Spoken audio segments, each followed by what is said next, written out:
Next topic, first chapter, artificial method of vegetative reproduction. Apart from the above mentioned natural methods of vegetative reproduction, முன்னாடி பார்த்தலாம் நேச்சுரலானது. இப்போ என்ன நமக்கு அதிகமாக தேவைப்படுதுங்கும் போது அக்ரிகல்ச்சரில் a number of methods are used in agri and horticulture to propagate multiplication plants from their parts. Such methods are said to be artificial propagation. Some of the artificial propagation methods have been used by man for a long time and are called conventional. பாரம்பரியமாக பழங்காலமாக பயன்படுத்துறது. Nowadays technology is being used for propagation to produce large number of plants in a short period of time. Such method are called modern method. First conventional. The conventional பார்த்தீங்கன்னா cutting, grafting, layerனு 3 types. First cutting, it is a method of producing a new plant by cutting the plant parts such as root, stem, leaf from the parent plant. The cut part is placed in a suitable medium for growth. It produces root and grows into a new plant. Depending upon the part used, it is called root cutting. Malus stem cutting பார்த்தீங்கன்னா செம்பருத்தி, hibiscus, பகினுலக்கா, இது முருங்கை, முருங்கை and leaf cutting பார்த்தீங்கன்னா begonia, bryophyllum, கட்டிப்பட்டால் குட்டி போடும். Stem cutting is widely used for propagation. அதிகமாக ஸ்டெம் கட்டிங் தான். கிராஃப்டிங் என்னென்னா இது ஒட்டு போடுறதுன்னு சொல்லுவோம். மொதல் கட்டிங் பார்த்தோம், அடுத்து grafting. In this part of two different plants are joined so that they are continue to grow as one plant. ரெண்டு பிளான்ட்டை ஜாயின் பண்ணுறோம், ஒட்டுக்கண்ணுன்னு சொல்லுவோம் இல்லையா அது. of the two plants, the plant which is in contact with the soil is called stalk. ஒரு plant பார்த்திங்கன்னா டயக்ராமில் தெரியும், ஒரு பிளான்ட்டோட பார்ட்டு ஸ்டாக்குன்னு பேர், இன்னொன்று வந்து ஷியான். ஸ்டாக்கிறது வேர் இருக்கக்கூடிய சாயில் இருக்கக்கூடிய பிளான்ட்டு, இன்னொன்று மேலே ஏரியில் இருக்கக்கூடியது பேர் ஷியான். அதாங்க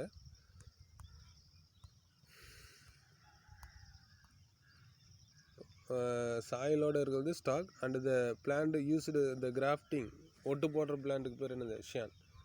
example are citrus, mango, apple. There are different types of grafting based on the method of uniting the scion and stock. So அப்போ ஒன்று வேரில் இருக்கிறது, இன்னொன்று தண்ணில். There bud grafting, approach grafting, tongue grafting, ground grafting, wedge grafting. என்னென்ன types இருக்குது? Bud grafting, approach grafting, tongue, ground, wedge. First இந்த diagram பார்த்துட்டு வந்துடலாம், ஒவ்வொன்றோட இது என்ன எப்படி இருக்குன்னு. ஃபஸ்ட்டு பட் கிராஃப்டிங் பார்த்தீங்கன்னா டி ஷேப்பில் அந்த டயக்ராம் பார்க்கும்போது தெரியும் உங்களுக்கு. கீழே ஸ்டாக்குங்கிறது மண்ணில் இருக்கக்கூடிய பிளான்ட்டு, அதை நம்ம வந்து கட் பண்ணிடுறோம். எப்படி கட் பண்ணோம், ஒரு டி ஷேப்பில் கட் பண்ணிடுறோம். கட் பண்ணிவிட்டு ஷியான் அதே மாதிரி மேலே இருக்கக்கூடிய பிளான்ட்டையும் கட் பண்ணி அப்படியே நம்ம வந்து கட்டிடுறோம்.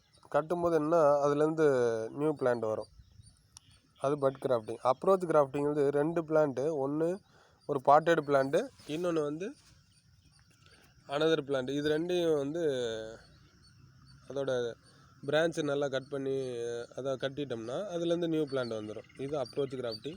டங்குங்கிறது கிராஸ் கட்டிங், அது ஸ்டாக்கும் ஷியான்னு பார்த்திங்கன்னா கிராஸ் கட்டிங் பண்ணி என்ன பண்ணிடுறாங்க, ஜாயின் பண்ணிடுறாங்க. அடுத்து க்ரவுண்ட் கட்டிங் வந்து நுனி, அதில் பார்த்திங்கன்னா அந்த மரப்பட்டையில் வந்து ஸ்டாக் வந்து பட்டையை மட்டும் கட் பண்ணி விட்றோம், இது பார்த்திங்கன்னா அந்த நுனி பகுதியை மட்டும் கட் பண்ணிடுறோம் ஷியான். இது ரெண்டையும் ஜாயின் பண்ணிடுறோம், இந்த இங்கே பார்த்திங்கன்னா தெரியும்.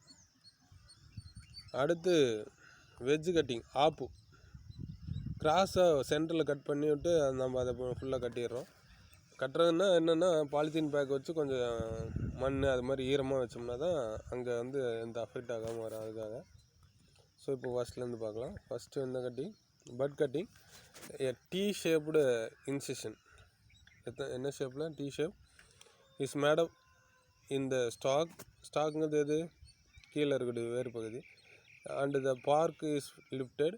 த Chiyaan but with little wood, சின்ன wood is placed in the incision beneath the bark and properly bandaged, ஃபுல்லாக டேப் போட்டு இது பண்ணிடுறோம். இல்லைன்னா வந்து என்ன ஆயிருன்னா அந்த காயம் இருந்ததுன்னா காஞ்சி போயிடும். அதுக்காக நல்லா டேப் போட்டு இது பண்ணிடுறோம். Next approach grafting. In this method both the scion and stock remain rooted. ரெண்டுமே ரூட்டடாக இருக்கும். அதை நம்ம சைடில் கட் பண்ணி ஜாயின் பண்ணிடுறோம். இந்த stock is grown in pot, தொட்டி செடியாக பார்த்தோம், and brought close to the scion. Both of them should have the same thickness. ரெண்டுமே எப்படி இருக்கணுமா, ஒரே same thickness, and small slice is cut from both of the cut surface. ரெண்டு என்ன பண்ணால் சின்னதாக ஸ்லைஸாக கட் பண்ணி R brought near the tied together and held by the tape போட்டு ரோல் பண்ணிக்கிறோம். After 1 to 4 weeks the tip of the stalk இது கீழே அந்த potted plant and base of the sian are cut off, தனியாக கொண்டு வந்துடுறோம். And detach the ground into separate பார்ட்டுக்கு கொண்டு வந்துடுறோம்.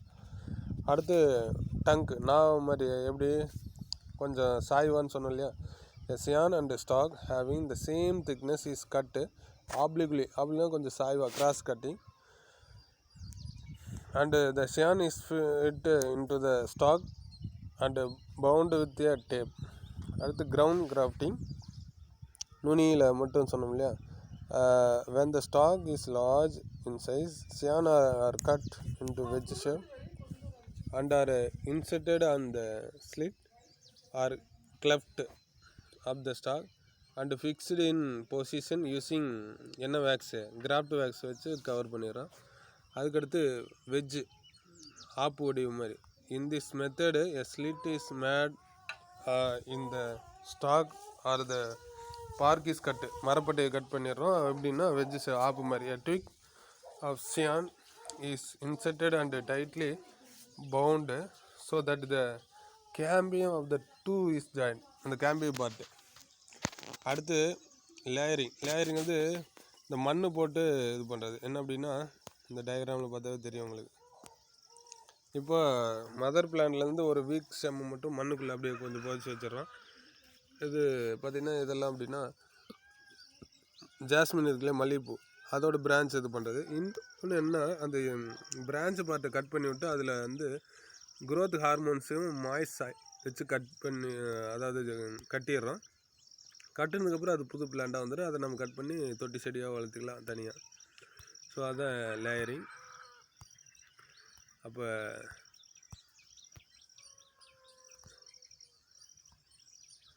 layering, in this method the stem of a parent plant is allowed to develop roots while still intact. When the root develops, the rooted part is cut and planted to grow a new plant. exora idli பூன்னு சொல்லுவோம், jasmine மல்லிகைப்பூ. Mound layering, air layering 2 type இருக்குது. Few types of layering. Mound layering பார்த்திங்கன்னா அந்த first diagram weak ஸ்டெம்மாக இருக்கும். This method is applied for the plant having flexible branches. Branch பார்த்திங்கன்னா நல்லா வளையக்கூடியதாக இருக்கும். The lower branch with leaves is bend பண்ணிக்கலாம் to the ground and part of the stem is buried in the soil, மண்ணுக்குள்ளே இருக்க மாதிரி வச்சுக்கிறோம். And the tip of the branch is export above the soil, இந்த நுனி பகுதி மேலே இருக்க மாதிரி வச்சுக்கிறோம், படத்தில் இருக்க மாதிரி. ஆஃப்டர் த ரூட்ஸ் எமர்ஜ் ஆனதுக்கப்புறம் from the plant of the stem buried in the soil a cut is made in parent பிளான்ட்டோட கட் பண்ணிடுறோம் கொஞ்ச நாள் கழிச்சு, உடனே. ஸோ தட் இந்த buried part grow into new பிளான்ட்டாக வளர்ந்துடும்.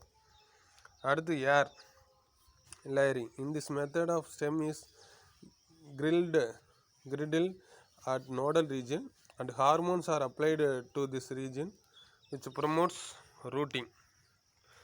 அப்போ ஹார்மோன்ஸ் அப்ளை பண்ணணும், அந்த நோடல் ரீஜனில் இருக்கக்கூடியதை கட் பண்ணிடுறோம். This portion is covered with damp or moist oil using a polythene sheet போட்டு நல்லா டைட்டாக கட்டிடுறோம். Root emerge in this branches எப்போனா ஆஃப்டர் 2 to 4 மந்த்துக்குள்ளே. such branches are removed from the parent plant and grown in a separate part or ground. Advantages of conventional method என்னன்னா, the plants produce R genetically uniform. எப்படி இருக்குன்னா அந்த mother plant மாதிரி, ஏன்னா எடுத்துக்கள் single parent அதே மாதிரியே தான் இருக்கும். Many plants can be produce quickly by this method. நிறைய நம்ம இதிலேருந்து செப்பரேட்டாக பிரிச்சுக்கலாம். Some plants produce little or no seed. சிலதெல்லாம் வந்து சீடு வந்து ரொம்ப சின்னதாக இல்லாமல் இருக்கலாம். அப்போ அது மாதிரி இருக்கலாம், இந்த மாதிரி மெத்தட் தான் யூஸ் ஆகும். In other the seeds produce do not germinate. அந்த விதை முளைக்காததாக இருக்கலாம். அப்போ in such cases plant can be produced short பீரியடில் இந்த மெத்தட் மூலம் தான் பண்ண முடியும். Some plants can be propagated more economically by vegetative propagation. எதுனா உருளைக்கிழங்கு, Solanum tuberosum. Two different plants with desirable characters such as disease resistant and high yield can be grafted by and grown as a new plant with the same desirable character. எது மாதிரியே இருக்கும், அந்த நம்ம என்ன plant எடுத்துக்கிறோமோ என்ன மாதிரி character இருக்கோ அதே தான் நமக்கு கிடைக்கும். அப்போ டிஸ்அட்வான்டேஜஸ் எதுனா, ஒருவேளை நம்ம எடுத்துக்கிறது வைரஸ் டிசீஸ் அட்டாக் ஆகுதுன்னா அதே தான் நிறைய டெவலப் ஆகும். Use of virus infected plants as parents produces viral infected new plants. அப்போ எங்கொன்றுக்கும் என்னது வைரஸ் அஃபெக்ட் ஆகிருக்கும். Vegetative such as use for propagation are bulky and so they are difficult to handle and store. எது அப்படின்னா, நிறைய நம்ம produce பண்ணும்போது அதை ஸ்டோர் பண்ணி வைக்கிறது கொஞ்சம் அஃபெக்டிவாக இருக்காது. அதனால் இது ரெண்டும் டிஸ்அட்வான்டேஜஸ். ஓகே.